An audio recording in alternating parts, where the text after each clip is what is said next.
Reflection for Sunday, September 1, 22nd Sunday in Ordinary Time. Mark chapter 7, verse 1 to 8, 14 to 15, and 21 to 23.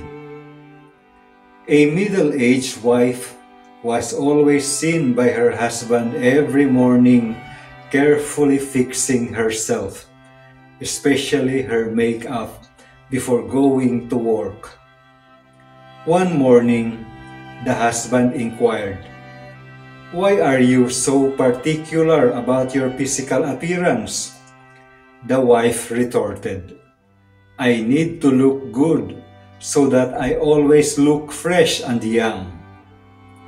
In the Gospel, the Pharisees questioned Jesus regarding his followers who were not observing the external traditions.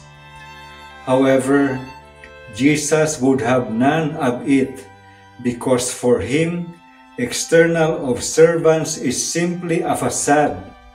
What is important to Jesus is what is in our hearts.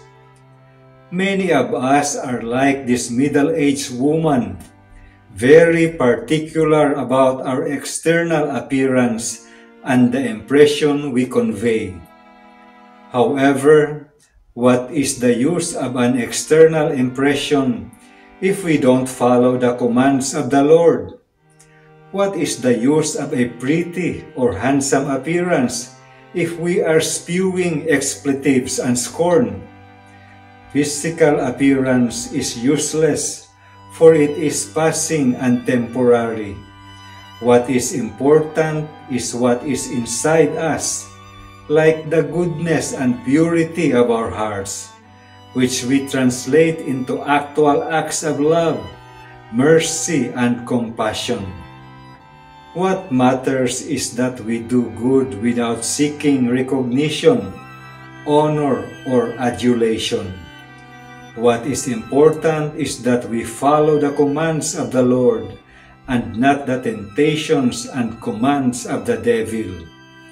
The commands of the devil are always disguised as attractive and tempting, yet they lead us to emptiness, nothingness, and brokenness in the end.